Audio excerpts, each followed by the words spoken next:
Alors salut les modèleux, alors on se retrouve pour la cinquième vidéo sur le montage du nouveau NXT XR. Alors on a monté la direction, c'est hyper libre, je vous ai montré toutes les petites astuces, les modifications que j'ai fait, hein. C'est pour ça que les vidéos sont longues et aussi parce que je veux faire un tuto, je veux séquencer les vidéos par étape de montage. C'est pour ça que c'est très détaillé. N'oubliez pas que je fais aussi toutes les photos, c'est ça aussi qui prend beaucoup de temps et je les mettrai par la suite sur le forum de rcmac.com. D'ailleurs, sur les génériques, vous envoyez une partie, hein, je mets ça sur le générique, quelques images. Sur le forum, bien sûr, il y aura aussi toutes les explications. Alors, je vous invite à regarder les vidéos dans l'ordre, autrement vous aurez du mal à comprendre, hein, surtout les deux premières où je donne vraiment pas mal d'explications. Bien sûr, à liker nos vidéos, à vous abonner à notre chaîne, à partager, parce qu'on est une association, donc on a aussi besoin de vous, donc à partager nos vidéos sur vos réseaux sociaux et à venir nous rejoindre sur le forum de rcmac.com. Il y a plein de sujets sur le NXT. Alors, pour cette vidéo, on va reprendre. On avait commencé à voir les différentiels, mais vraiment léger, hein, juste à donner quelques explications. Celle-là, on va la consacrer au montage des différentiels, que ce soit. Alors là, je n'ai pas vraiment respecté les étapes de montage parce que eux, je crois que c'est les étapes B1, B2, B3, c'est le différentiel avant. Après, ils reprennent la cellule avant. Après, il y a le central. Donc voilà, on va tout concentrer. Ça sera bien plus pratique. On fera donc l'avant, le centre et l'arrière en même temps. Allez, on s'y attaque tout de suite. Allez, on réattaque ce montage des différentiels. Alors, on l'a déjà évoqué dans la vidéo précédente, je crois que c'était la 4 de mémoire. Je vous avais donc présenté les différents éléments, les accessoires. Et moi, de mon côté, j'ai commencé à prémonter deux différentiels, le central et l'avant. Alors, je vous rappelle hein, que les noix, elles sont différentes entre, là par exemple, c'est une noix arrière. Celui qu'on va monter, que je vais monter avec vous, c'est un arrière. Donc c'est ces noix-là qui sont plus courtes, si vous regardez, que les noix avant. Voilà, c'est des noix longues. C'est vraiment des belles pièces hein, et qui se montent bien sûr sur les RTR. Et là, on a la version centrale, donc avec les méplats, hein, parce que ça c'est commun avec la version Nitro, hein, c'est un héritage des Nitro. Ça c'est pour entraîner les disques de frein sur les versions Nitro, bien sûr. Donc tout ce montage, on va le faire sur un modèle, hein, donc l'avant, non l'arrière plutôt. Allez, on va prendre le roulement, on va prendre déjà la couronne. Alors au niveau du roulement, hein, je rappelle que moi j'utilise le kit M118 NXT, hein, c'est celui haute vitesse et flasqué métal. Alors ceux d'origine, c'est ça, bon, il n'y a pas de souci particulier, hein, c'est du classique. Mais moi, je préfère utiliser des métals parce que quand on veut mettre un peu de dégrippant, tout ça, c'est pour l'entretien, c'est plus facile. Et surtout, ça, c'est des hautes vitesses, ils sont beaucoup plus précis. Et comme je démonte pas mes voitures tous les 4 matins, ils seront beaucoup plus résistants. Je vais prendre ma petite graisse M282. Hop, j'en mets. Ça, c'est important, hein, c'est de graisser les sorties. Ça, c'est un des problèmes qu'il y a sur les RTR. C'est que c'est monté, quelle que soit la marque, hein, c'est toujours monté sans graisse, hein. Là, je le mets comme ça en tournant. Voilà, et donc là, il y a une petite gorge, comme ça la graisse, ça va aller dedans, et ça va être nickel. Voilà, ça c'est bon. Ensuite, on va mettre le joint torique, là aussi, il va être graissé par notre petite graisse graphite.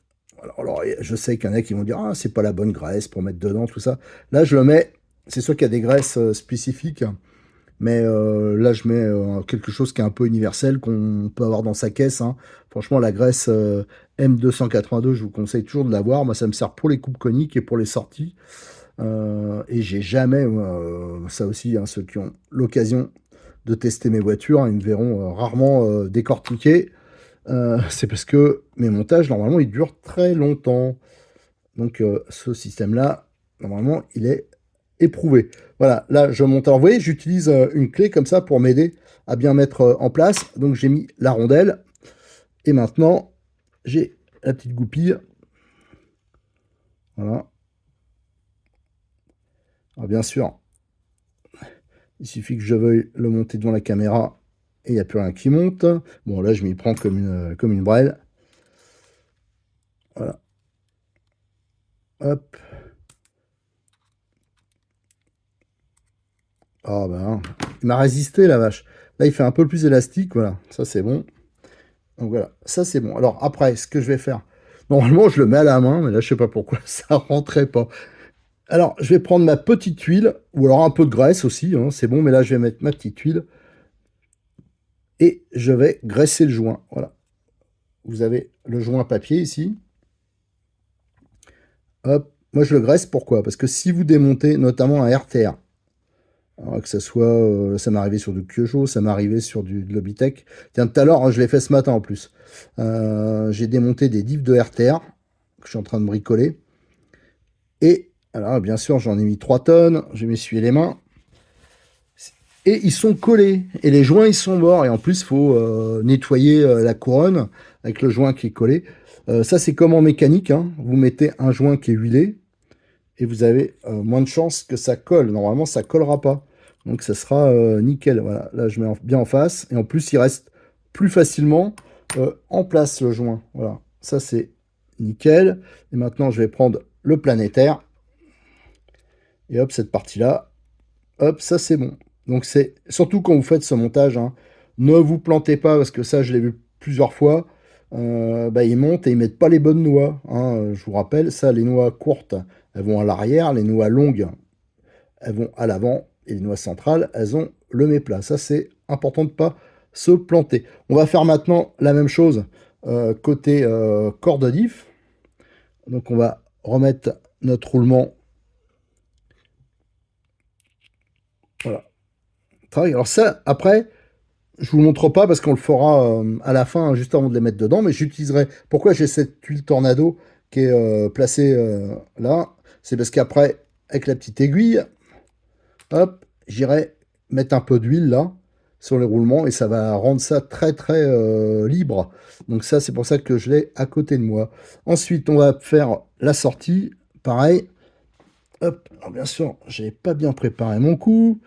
On remet de la graisse. Voilà, on la répartit bien, hein, c'est pas la peine d'en mettre non plus 2 tonnes, hein. Et on tourne comme ça pour que ça se répartisse partout. Voilà, ça c'est nickel. J'enlève un peu le surplus. Dedans, on va les mettre le joint. Alors là, je suis sûr que d'habitude ça va nickel, comme je le fais devant la caméra et que je suis un peu loin. Le problème, c'est que quand je le fais comme ça, la petite difficulté que j'ai, c'est que normalement, je suis beaucoup plus près de moi. Là, je suis obligé d'avoir les bras un peu tendus pour mettre tout ça. Là, je vais utiliser, voilà, ça. On va prendre la rondelle. Hop. Et là, maintenant, c'est là qu'il va falloir viser un peu. Vous avez des marques qui ont... je vais prendre Kyosho, mais il y a d'autres marques qui sont comme ça. Vous avez un trou ici qu'on bouche avec une vis de 100 de 4 et on glisse la goupille par là. Là, c'est différent le montage.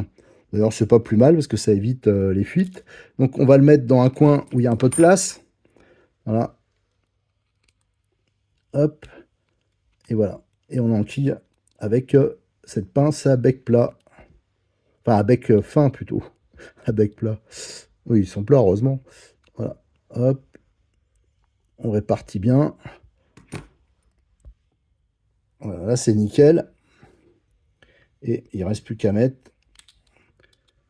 le pignon. Et c'est nickel. Il n'y a pas de point dur, hein, c'est relativement libre. Alors, c'est sûr qu'il y a un freinage, hein, mais on voit que c'est voilà, c'est bon, quoi. Il n'y a rien d'anormal. Tiens, le flash a disparu. Donc, je vais faire une micro-pause pour qu'il puisse refroidir et que ça reparte, hein. Avec les chaleurs qu'il y a, c'est vrai que c'est un peu compliqué. Allez, je reprends après mon petit bug, hein, c'est que il fait chaud, le téléphone surchauffe, et donc le flash, enfin l'éclairage il s'est éteint, le son il s'arrête. Enfin, c'est une catastrophe, je suis obligé de le mettre au congélateur, hein. Enfin, c'est un peu le délire, mais c'est comme ça. Allez, là on avait monté donc le planétaire, voilà, et maintenant donc on a les axes, hein, de satellite qui sont particulièrement solides. Alors, je vais pas comparer à une autre marque bien connue, mais ceux-là, ils sont quand même beaucoup mieux parce qu'ils ne s'usent pas, enfin, du moins, beaucoup moins, ils se marquent pas. Donc, on va monter le premier. Alors là, il peut y avoir des débutants aussi qui peuvent faire une erreur à ce niveau-là. Voilà. Donc, faut pas oublier les rondelles, pas en mettre deux, hein, parce que des fois, elles peuvent être collées l'une sur l'autre. Voilà, ça, faut bien le vérifier. Et après, vous avez le méplat ici. on va grossir un peu. Voilà, le mets-plat, on va le mettre vers, bien sûr, le haut. Voilà, nickel. Donc là, il est bien orienté. Et maintenant, on va faire le deuxième. Toujours la même chose, hein. Alors avant, il est vrai que ça m'est arrivé, mais bon, le problème c'est que l'huile silicone et des éventuelles graisses sont pas miscibles, mais c'est vrai qu'il y en a qui a tendance à mettre une fine couche ici de lubrifiant hors silicone hein, pour pas que ça s'use, mais sur ces modèles-là, je vous dis ça. Déjà, moi, je pense que ça se mélange après avec l'huile silicone, donc c'est pas terrible, ça peut la dégrader. Et en plus, ceux-là, ils sont vraiment très solides, hein, les pignons. Voilà, là, on met le mets-plat donc vers le bas. Voilà, nickel. Bon, bien sûr, j'ai tout mis en vrac. Hop, voilà. On fait tourner et on voit, hein, donc celui d'en haut, l'axe d'en haut, il s'emboîte dans celui d'en bas. Je vérifie que les rondelles, ouais, de toute façon, elles y étaient. Là, ça tourne parfaitement. Maintenant, ce qu'il va falloir faire, c'est le remplissage des différentiels. Alors, j'ai mon kit d'huile, ça j'en avais parlé. Ça, c'est celui que offre Cyril de Modix 34 quand vous achetez un XR. Donc, je rappelle, il suffit de lui demander dans les commentaires. Autrement, je vous donne la référence un peu ce qui s'est intéressé. Donc là, il y a la 3000 et la 7000 hein, donc pour le différentiel, 3000 pour l'arrière, 7000 pour le central et l'arrière. Et c'est la référence M1391 XR. Voilà. Donc ça, on va utiliser ça. Je vais prendre un support. Alors, moi, ce que je fais, c'est soit je mets des supports de ce type-là. Voilà, ça c'est à la limite pour faire les amortisseurs, hein. Autrement, il y a mon support que j'ai modifié. Donc c'est un support de voiture pivotant. Et j'ai juste repercer un peu les trous là pour pouvoir faire mes amortisseurs. J'ai les trous pour les amortisseurs et là c'est pour les différentiels. Vous voyez, regardez, je le mets comme ça. Ça c'est quand même pratique. Ça aussi c'est un support que j'ai trouvé chez Cyril. Et on va pouvoir faire le remplissage. Voilà, ça c'est nickel. Alors je vais pas le faire devant vous, hein, mais en fin de compte, je vais remplir doucement les diffs. Je vais arriver jusqu'à à peu près la hauteur. Alors il faut bien vérifier que les satellites sont bien enfoncés, hein, ils sont bien en place. Ça, il suffit d'appuyer et de tourner comme ça. Et quand ça sera niveau, je vais laisser remonter. Je vais un peu tourner comme ça pour que toutes les petites bulles puissent remonter. Ça se purge en fin de compte. Hein, c'est pas tout à fait comme les amortisseurs, mais pas loin. Et après, quand il n'y aura plus de bulles, on va pouvoir fermer. Alors, à noter deux, trois petites précisions. Hein, ça, je ne l'avais pas évoqué. J'ai oublié d'en parler parce que comme j'ai fait la vidéo en 2 fois, ça m'a un peu troublé. Ici, là, voilà, je vais vous le montrer en gros. Est-ce qu'on peut grossir? Voilà, ouais. Moi, avec un tout petit cutter, ça c'est le cutter pareil que j'ai trouvé chez Cyril, je fais un tout petit chanfrein, mais tout petit, hein, faut pas, parce que là vous avez la portée pour le joint, si vous la diminuez trop, voilà. C'est juste parce que quand on va visser, je l'ai déjà préfait hein, le filetage, hein, je l'ai déjà préparé, ça veut dire que j'ai pris la vis et j'ai commencé à visser sur 4-5 filets, tout ça pour être sûr de partir bien droit. C'est beaucoup plus facile de le faire quand le corps est démonté, hein, qu'il n'y a pas les pignons. Donc ça, j'ai déjà fait un peu le filetage, je l'ai amorcé. Et si vous ne le faites pas, quand vous allez serrer la vis, automatiquement, ça va contraindre le plastique et ça va faire une petite boursouflure. Et donc vous avez un peu des risques de fuite. Et là, vous pouvez voir un peu des changements de couleur. Regardez ici, là. Voilà, tout ça, alors ça, je vais vous en parler. Pareil, je ne l'ai pas montré en vidéo. Est-ce que c'est absolument pas obligatoire? C'est un peu moi qui pinaille, hein, bien sûr. Mais ce que je fais, je prends du papier 400 à l'eau. Ça, c'est du papier carrosserie, hein. Et je le pose sur un marbre. Alors, je ne l'ai pas là, le marbre, mais un marbre, en fin de compte, c'est un bloc de métal qui est parfaitement plat. C'est là-dessus qu'on fait des mesures. Enfin, voilà, ça c'est pour avoir quelque chose, on est sûr que c'est plat. Alors, un marbre, si on n'a pas de marbre, il suffit d'être sûr que c'est d'avoir une planche ou quelque chose qui est parfaitement plat. Je le pose dessus, je mouille, parce que comme ça va faire, ça va rendre le papier de verre moins agressif. Alors, je sais pas si je vais pouvoir le montrer. Comment je... Ah ben maintenant, c'est râpé. C'est comme ça. Mais en fin de compte, je prends, parce que comme il y a les pignons dedans, si je renverse, tout va se barrer.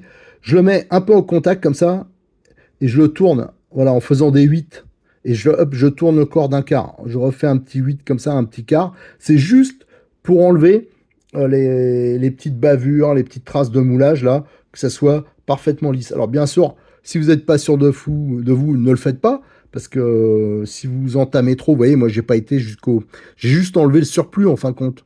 On voit qu'il y a des endroits, ça brille encore, hein. Si vous allez trop loin, vous risquez après d'enlever de la matière et quand vous allez fermer vos différentiels, que ce soit un poil dur. Moi, c'est juste pour voilà, enlever les petites bavures, les petites choses comme ça de moulage, hein, notamment à ces endroits-là, les pions de moulage. Voilà. Donc, voilà, c'était pour vous préciser ça. Ça, je vous l'avais montré plus en détail sur quand j'avais monté le NXT RR, hein, mais surtout à l'eau. Il faut le faire à l'eau, il faut y aller mollo, il faut être bien à plat. Enfin voilà, donc c'est voilà, je voulais quand même vous signifier ça. Je fais mon petit remplissage, on fait la purge, hein, comme je vous l'ai expliqué, et après on fera la fermeture des différentiels. Alors, j'ai bossé hein, sur les différentiels, en fin de compte, hein, je ne vais pas vous le montrer quand c'est rempli, qu'après on fait la fermeture, tout ça. Alors, déjà, quelques petits points. J'ai un pote hein, qui monte en parallèle, d'ailleurs, il y a ces diffs qui sont là, qui monte un NXT XR en parallèle hein, avec moi. Et je laisse faire, justement, lui, il n'est pas trop mécanique, donc je le laisse faire d'origine. Et ça me conforte un peu hein, dans les petites choses que j'ai fait. Donc à chaque fois, il vient me voir pour que je lui évite quelques petites erreurs. Et là, au niveau des différentiels, donc je vous ai montré hein, les huiles, quand je mets l'huile, tout ça. Une fois que les bulles sont bien remontées, que le niveau était bon, j'ai donc fermé les différentiels. Alors, il faut bien sûr faire attention que tout se met en place hein, au niveau pinonnerie. Mais surtout, je me suis aperçu, mais je vous avoue que je m'en doutais un peu parce que j'ai vu des messages comme ça. Et sur la version RR, c'était déjà le cas parfois des différentiels qui grattaient. Alors ça arrive avec beaucoup de kits, mais là je trouve que ça grattait un peu trop. Donc là j'ai démonté, j'ai essayé de retirer. Alors je me suis dit, je vais essayer de retirer. J'ai déjà fait hein, les rondelles des planétaires. Et là, bah, c'est bon. Maintenant que j'ai retiré les rondelles planétaires, il ne gratte plus. Là, il est plutôt nickel. Par contre, c'est vrai que ça me fait bizarre d'avoir la goupille directement contre le joint torique. Mais je pense que c'est pas un problème parce que mon RR, il est comme ça depuis 3 ans maintenant, je crois, un truc comme ça. Et j'ai jamais démonté les diffs, hein. Donc, c'est que c'est bon. Par contre, ici, alors donc je l'ai fait pour l'avant, l'arrière, hein. J'ai retiré les rondelles. Donc, c'est les grosses, hein. C'est celles que vous avez ici. Voilà, donc ce qui est embêtant, c'est quand on le fait après, qu'on est obligé de tout redémonter alors qu'on a rempli, on met de l'huile silicone partout. Bon, enfin voilà. Donc je vous le dis avant. J'ai vu que Stéphane Matteo a fait une communication, donc Obitech. Eux, ils disaient si votre diff il gratte, de mettre la rondelle, de la mettre ici. Donc entre la sortie et le roulement, moi perso, je suis pas sûr. Alors là aussi, hein, c'est que mon avis perso, hein, Stéphane, il a sûrement raison, hein, mais moi je l'ai pas fait parce que je veux pas. Déjà, je vois pas autant laisser un peu de jeu et la rondelle à l'extérieur. Là, je pense que ça a plus gêné qu'autre chose. Voilà, donc je l'ai carrément viré et là c'est nickel. Alors bien sûr, faut marquer dessus ce que vous avez mis dedans. Et là, j'ai ceux qui ont été montés par mon pote. Et regardez, alors je sais pas si ça se voit, mais je sais pas si ça s'entend, le son. Comme en même temps, j'ai le ballon d'eau chaude qui fait du bruit à côté, ça aide pas. Mais là, ça gratte à mort. Et tous les diffs, hein. Celui-là encore pire. Voilà. Donc, c'est pour ça que ça me conforte dans l'idée de ne pas mettre la rondelle de planétaire. Alors, voir le mettre plus tard, on verra. Juste pour comparer, ici, vous avez les diffs de RTR, ici, donc de XR, identique au RR. Et vous voyez, ce qui va changer, c'est les sorties, mais aussi la denture, hein. Ici, vous avez des couronnes droites. Ici, vous avez la couronne hélicoïdale. Voilà, c'est ça la différence entre un RTR et un XR ou RR. Et au niveau du diff central, on a donc les sorties qui changent, bien sûr, mais aussi la couronne centrale hein, qui est différente. Elle est usinée. Là, ça doit être une sorte de moulage aussi. Alors, moi, j'ai jamais eu de problème avec ça. Mais on a un peu plus de chance d'éventuellement de casser une ou deux dents avec celle-là. Mais moi, je dis, hein, ça fait des années que je roule avec. J'ai jamais eu le moindre problème. Il est embêtant ce ballon là. Et aujourd'hui, j'ai beaucoup de problèmes techniques. Entre le téléphone qui s'éteint, le ballon qui se met en route et qui fait un potin pas possible à côté de moi. C'est la première fois qu'il fait du bruit comme ça d'ailleurs. Il va peut-être péter ce con. Enfin, on va voir. Donc, autre chose, pour les vis, là, faites attention parce que comme sa vis, c'est assez dur, alors tant mieux parce que ça risque pas de se démonter. Moi, pour l'instant, pour l'avoir fait tester, je ne mettrai pas dans le kit visserie les vis que j'ai mis, les 3,14, parce que moi, j'ai peur qu'il y en a qui utilisent la visseuse et qui foirent les têtes de vis, comme c'est assez dur à mettre. Donc, autant mettre les vis d'origine, hein. Moi, je l'ai mis parce que bon, je fais gaffe. Mais voilà, les vis d'origine, ça suffira. Et c'est des vis qui se voient pas, donc c'est pas la peine d'en le mettre dans le kit visserie. Voilà, donc tout ça, c'est prêt. Je vous dis, hein, donc le principal truc que j'ai changé, c'est cette histoire de rondelles, hein. Pour l'instant, c'est la seule solution que j'ai trouvée, mais là, ils sont vraiment parfaits, comme ça. Nickel. Allez, maintenant, on va pouvoir passer, on va arrêter cette vidéo-là, hein. Et je vais enchaîner tout de suite avec la prochaine. On attaquera l'étape B04. Alors là, on va s'attaquer au montage des cellules, notamment de la cellule avant. Allez, à très bientôt sur notre chaîne YouTube et je vous invite à venir nous rejoindre, hein, sur le forum. Il y a pas mal de sujets où notamment où je mettrai, il y a des sujets spéciaux Hobbytech NXT et dessus je mettrai toutes les photos que je fais. Pensez bien sûr à vous abonner et à partager nos vidéos.